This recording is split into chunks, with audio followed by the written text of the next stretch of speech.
어머님, 남은 거 포장해 가세요. 집에서 또 드시면 되잖아요. 그래, 알겠다.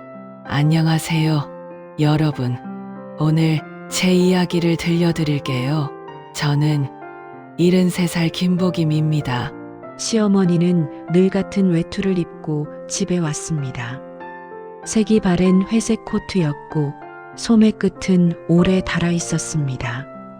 며느리는 현관문을 열자마자 창문부터 살짝 열었습니다. 그리고 아무렇지 않게 말했습니다. 어머님, 집에 냄새 좀 나요? 말투는 웃고 있었지만 말은 웃지 않았습니다. 아들은 신발장을 정리하며 그 말을 들었습니다. 하지만 고개를 들지 않았습니다. 시어머니는 잠시 멈췄다가 외투를 벗어 걸었습니다.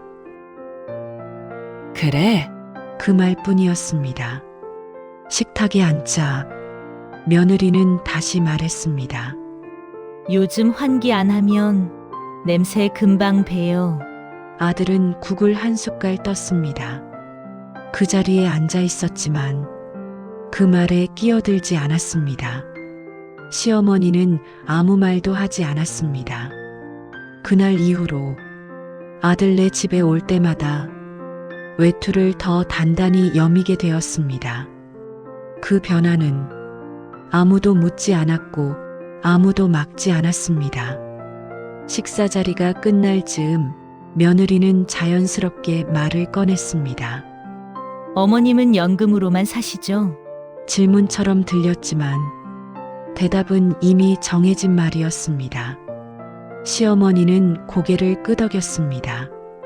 응, 그걸로 살지. 그 짧은 말에 며느리는 안심한 듯 웃었습니다. 요즘 물가가 워낙 비싸서요. 가진 거 없으면 나중에 더 힘들어져요. 아들은 밥그릇을 내려놓고 물만 마셨습니다. 말을 보태지도 말을 막지도 않았습니다. 그 침묵이 며느리의 말을 더 길게 만들었습니다. 다른 집 어머님들은 미리미리 준비해 두시던데. 그 말은 비교였고 기준이었고 선이었습니다. 시어머니는 숟가락을 내려놓았습니다. 아무 말도 하지 않았습니다. 대꾸하지 않는 것이 가장 편한 선택이라는 걸 이미 알고 있었기 때문입니다. 그날 이후 며느리는 시어머니를 가진 것 없는 사람으로 부르기 시작했습니다. 말로는 하지 않았지만 태도는 분명했습니다. 외식은 늘 며느리가 정했습니다. 그날도 집 근처 식당이었습니다. 식사가 끝나자 며느리는 계산대로 먼저 갔고 남은 반찬을 힐끗 보더니 말했습니다. 어머님, 남은 거 포장해 가세요. 집에서 또 드시면 되잖아요. 말은 친절했지만 눈은 이미 다른 곳을 보고 있었습니다. 시어머니는 잠시 망설이다가 고개를 끄덕였습니다. 그래, 포장 봉투를 받는 동안 아들은 옆에 서 있었습니다. 그 장면을 보고도 아무 말도 하지 않았습니다. 그저 휴대폰을 꺼내 메시지를 확인했습니다. 식당을 나서며 며느리는 한마디를 덧붙였습니다. 요즘 밖에서 사 먹는 것도 비싸요. 아껴야죠. 시어머니는 봉투를 꼭 쥐었습니다. 돈이 아까워서가 아니었습니다. 버리는 걸 싫어해서였습니다. 하지만 그 이유를 굳이 말하지는 않았습니다. 아들은 그 장면을 식당 안에서 끝까지 보고 있었습니다. 포장 봉투를 받는 어머니와 아무렇지 않게 등을 돌리는 며느리 사이에서 그는 끝내 아무 말도 하지 않았습니다.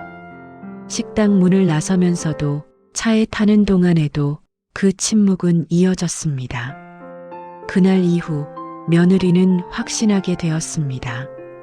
이 집에서는 자기가 먼저 말하면 아들은 따라온다는 걸 그 확신이 다음 말을 더 쉽게 만들고 있었습니다. 시어머니와 헤어진 뒤 아들과 며느리는 자기들 집으로 돌아왔습니다. 현관문이 닫히자 며느리는 신발을 벗으며 말했습니다. 다른 집 어머님들은 말이에요. 아들은 외투를 벗어 의자에 걸었습니다. 그 말이 어디로 향하는지 알았지만 아무 대답도 하지 않았습니다. 며느리 힘들까봐 집도 해주시고 용돈도 챙겨주시고 우리 집은 좀 다르죠? 그 말에는 질문보다 비교가 많았습니다. 아들은 물 한 잔을 따라 마셨습니다. 그 사이 며느리는 말을 이어갔습니다.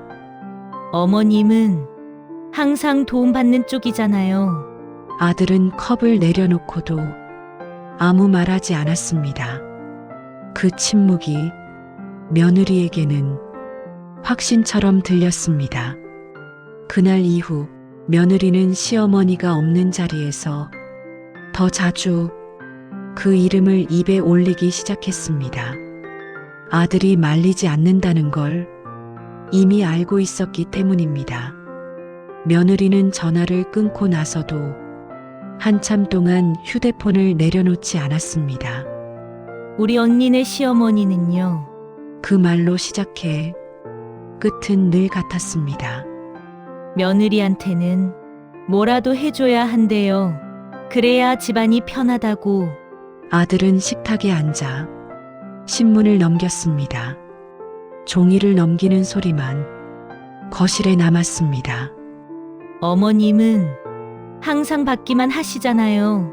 우리가 챙겨드리는 쪽이고. 그 말은 누군가 들으라고 하는 말은 아니었지만 아들은 그 대상이 어머니라는 걸 알고 있었습니다. 그래도 말을 하지 않았습니다. 며느리는 그 침묵을 또 한 번의 동의로 받아들였습니다. 아무 말도 하지 않는다는 건 불편하지 않다는 뜻이라고 믿고 있는 얼굴이었습니다. 그날 이후 며느리는 비교를 멈추지 않았습니다. 말끝마다 다른 집 이야기를 붙였고 아들의 침묵은 그 말을 더 길게 만들었습니다.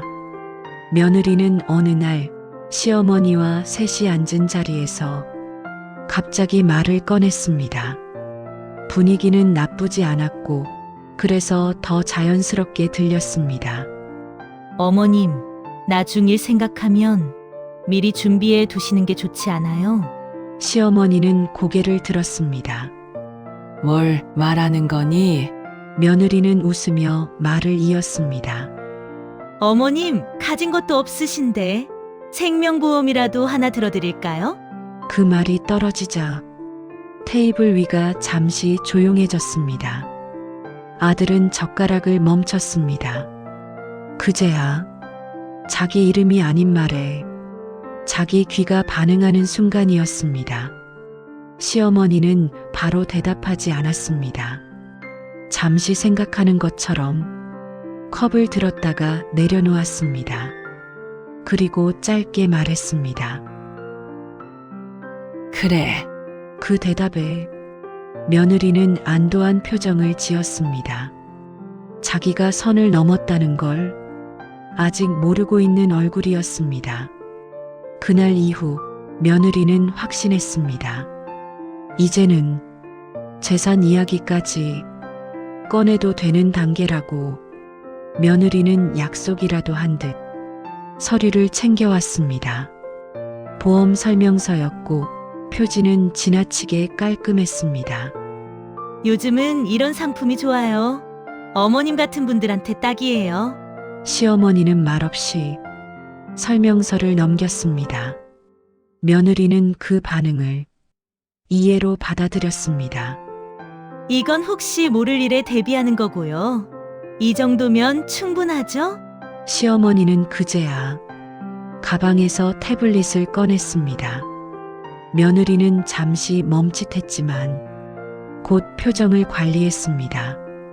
이건 내가 들고 있는 종목들이고 시어머니는 화면을 넘겼습니다. 이건 매달 들어오는 배당이다. 숫자가 줄지어 나타났습니다. 설명은 길지 않았습니다. 그럴 필요가 없었기 때문입니다. 며느리는 말을 잃었습니다. 보험 설명서 위에 태블릿 그림자가 겹쳤습니다. 아들은 그제야 고개를 들었습니다. 처음으로 어머니를 똑바로 보는 순간이었습니다. 그 자리에는 더 이상 설명이 없었습니다. 숫자가 모든 말을 대신하고 있었습니다. 테이블 위에는 보험 설명서와 태블릿이 나란히 놓여 있었습니다. 며느리는 그 둘을 번갈아 보았지만 아무 말도 하지 못했습니다. 시어머니는 태블릿을 끄고 가방에 다시 넣었습니다. 설명은 이 정도면 됐다. 목소리는 낮았고 톤도 변하지 않았습니다. 아들은 그 모습을 조용히 보고 있었습니다. 그동안 보아온 어머니와는 다른 얼굴이었습니다. 말수가 적은 사람이 아니라 말할 필요가 없었던 사람이라는 걸 그제야 알게 되는 순간이었습니다. 며느리는 헛기침을 했습니다. 어머님, 제가 괜히 말을 이어보려 했지만 끝을 맺지 못했습니다. 시어머니는 컵을 들고 자리에서 일어났습니다.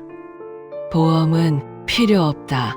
그 말로 대화는 끝났습니다. 아무도 붙잡지 않았고 아무도 다시 묻지 않았습니다. 그 침묵이 지금까지와는 전혀 다른 무게로 방 안에 남아 있었습니다. 시어머니는 문 앞에서 잠시 멈췄습니다. 신발을 신다 말고 고개를 들었습니다. 한 가지만 말하자. 그 목소리는 크지 않았지만 분명하게 들렸습니다. 냄새 난다고 했지. 가진 것도 없다고도 했고. 며느리는 아무 말도 하지 않았습니다. 시어머니는 말을 이어갔습니다. 내가 남은 음식 포장해 간 건 돈이 없어서가 아니다. 버리는 걸 싫어해서였다. 잠시 숨을 고른 뒤 한마디를 더했습니다. 근데 너는 사람을 버리는 데는 너무 쉽게 굴더라. 그 말이 떨어지자 아들은 시선을 피했습니다. 그동안 자기가 아무 말도 하지 않았던 장면들이 차례로 떠올랐습니다. 시어머니는 더 말하지 않았습니다. 그 한마디면 충분했기 때문입니다. 문이 닫혔고 남은 건 말을 삼키고 있는 두 사람이었습니다.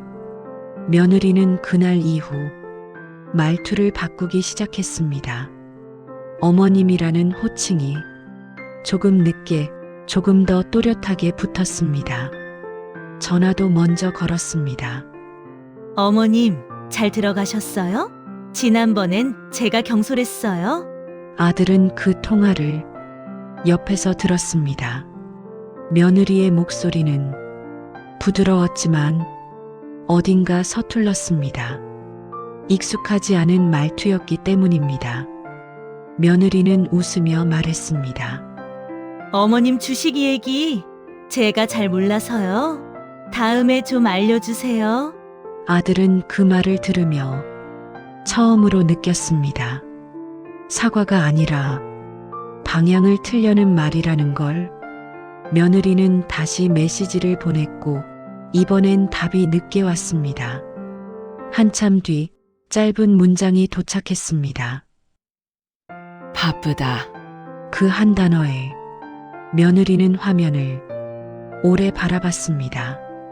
태도가 바뀌어도 이미 지나간 선은 돌아오지 않는다는 걸 아직은 모르는 얼굴이었습니다. 시어머니는 더 이상 전화를 먼저 걸지 않았습니다. 메시지도 짧아졌고 대답은 필요한 말만 남았습니다. 며느리는 결국 직접 만나자고 했습니다. 어머님, 잠깐만 뵐 수 있을까요? 카페에서 마주 앉았을 때 시어머니는 먼저 말을 꺼냈습니다. 할 말이 있다. 며느리는 고개를 끄덕였습니다. 자기 차례가 올 거라 생각했습니다. 내 돈은 내가 관리한다. 내가 걱정할 일 아니다. 말은 짧았고 표정도 변하지 않았습니다. 설명도 이유도 없었습니다. 며느리는 웃으며 넘기려 했습니다. 어머님, 그런 뜻은 아니고요. 하지만 시어머니는 그 말을 받지 않았습니다. 그리고 잠시 멈췄다가 덧붙였습니다. 앞으로는 필요할 때만 보자. 그 말은 부탁이 아니라 결정이었습니다. 며느리는 그제야 대화가 끝났다는 걸 알아차렸습니다. 그날 이후 아들은 어머니에게 먼저 전화를 걸기 시작했습니다. 용건은 길지 않았습니다. 잘 지내세요. 다음에 시간 되시면 식사 한번 해요. 시어머니는 짧게 대답했습니다. 그래. 그 말에는 예전처럼 묻는 말도 살피는 말도 없었습니다. 며느리는 그 통화를 옆에서 들었습니다. 예전 같았으면 자연스럽게 끼어들었을 자리였습니다. 하지만 이번에는 아무 말도 하지 못했습니다. 아들은 그제야 알아차렸습니다. 어머니가 멀어진 게 아니라 자기가 그 선 밖으로 밀려나 있었음을. 며느리는 점점 혼자가 되었습니다. 연락은 줄었고 약속은 잡히지 않았습니다. 누가 먼저 끄는 것도 아니었지만 누구도 이어가지 않았습니다. 그동안 당연하다고 여겼던 자리가 이미 사라지고 있다는 걸 며느리는 늦게서야 느끼기 시작했습니다. 며느리는 어느 순간부터 전화를 걸 대상이 없어졌습니다. 친정에는 자주 말하지 않았고 시어머니 쪽에서는 더 이상 연락이 오지 않았습니다.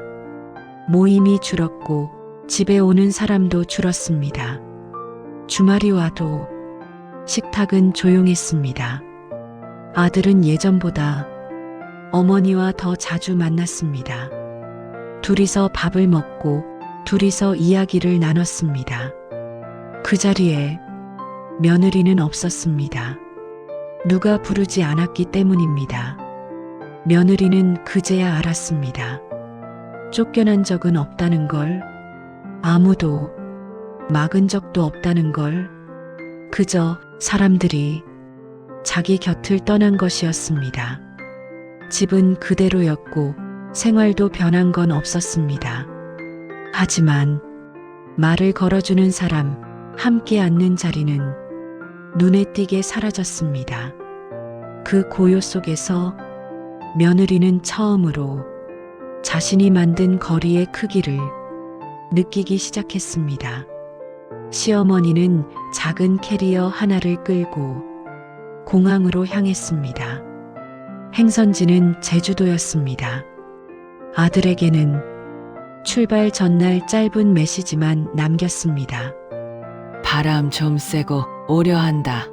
아들은 더 묻지 않았습니다. 그 말이 결정이라는 걸 이미 알고 있었기 때문입니다. 제주에 도착한 시어머니는 바닷가 근처에 방을 잡았습니다. 아침에는 천천히 걸었고, 낮에는 책을 읽었고, 저녁에는 바람을 맞았습니다. 누군가의 눈치를 볼 필요도 설명할 일도 없었습니다. 한편 며느리는 집에 혼자 남아 조용한 식탁을 바라봤습니다. 예전처럼 무시할 사람도 비교할 대상도 없었습니다. 냄새 난다고 했던 사람은 떠났고, 가진 것 없다고 했던 사람은 제주에서 자기 시간을 살고 있었습니다. 남은 건 그 말들을 했던 사람뿐이었습니다. 끝까지 들어주셔서 감사합니다. 이 이야기가 마음에 남았다면 구독과 좋아요로 함께 해주세요.